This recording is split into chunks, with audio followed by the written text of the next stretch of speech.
musobaqa yaxshi davom qilishyapti. Chiroyli. Hozir Makgregor hujum ustida. Mana hozir Makgregorning hujumini Almas Nayt'i chiroyli qilgan. Chiroyli, yaxshi. Yaxshimish. Chiroyli oqoqni uratdi. Uzilmay uratdi. Chiroyli. Nayt chiroyli. Makgregor ruturadam yo'q. Makgregor o'rib ketdi. Rapper musobaqani jiddiy to'xtatdi. Mana o'ylab bakmagan bir natija barliq keldi. Yana bugungi maydon musobaqada Almas oqoqidan tuyuqsiz o'ynash ritmini tezlashtirib, bugungi maydon musobaqani Makgregorni o'rib, yiqitib, TKO qilib oxirlashtirdi. Hakikaten o'ylab bakmagan UFC mahirlari, mastallari o'ylab bakmagan bir natija deb qaraymiz. Chunki musobaqa hamdalam ikkinchi kontrol musobaqaninki başlanışıdı. O'ylab bakmagan 3 sekunddan 5 sekund kuchi bo'lgan arliqda mana ko'rayotganimiz Almas navbatdagi bugungi davrniki dunyo yenik darajadagi shoyi Almas o'zininki kasbiy hayotidagi nihoyatda bir unutulg'isiz bir maydon musobaqani ko'pchilikning huzuriga sundi deb qarayman. Mening qarashimcha balkim bu Makgregorning kasbiy hayotida tunji qitim TKO bo'lib raqibidan azar işi, yani mağlup kılınış buluşu mümkün elbette.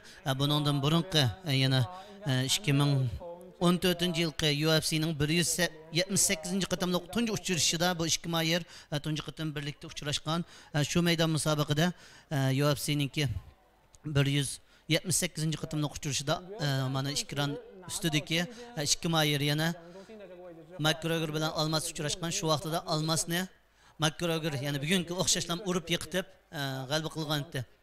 Afsus bundan keyingi 6 yildan uzoqroq vaqt o'tgandan keyin bu maydon musobaqada Almas o'zininki yana bir qitim haqiqiy shohlik pishib yetilish davriy qadam qo'yganligini isbotlab berdi.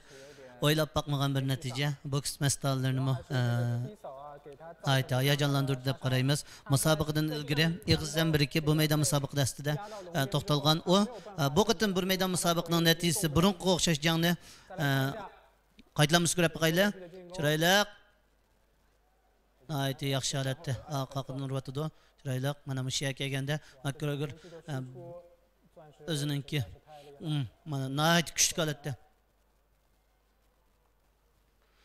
Almasning mudofiasi nihoyat chiroyli bo'lgan.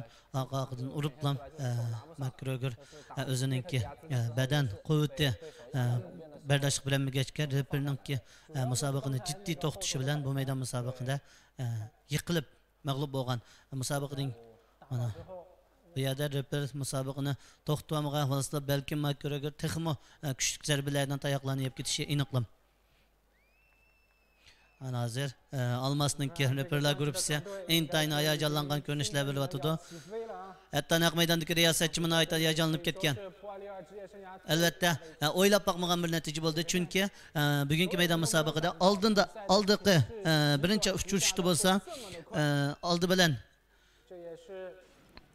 Almas o'zininki o'ynash usulida oz to'la hech kim o'ylab bakmagan bir holatni shakllantirgan. Ya'ni oldi bilan raqibini quchoqlab turib onunğa bir bu yaxshi hujum fursati yaratmagan. Oqidan ikkinchi aylanmadilar raqibi o'ylab bakmagan fursatdan tezlik bilan orqa-orqadan kuchli hujumlarni qilib bugungi maydon musobaqaninki qalbisini qo'lga keltirdi. Biz Almasni muboraklaymiz. Hozir reper eng oxirgi natijani aniqlash oldi turadi.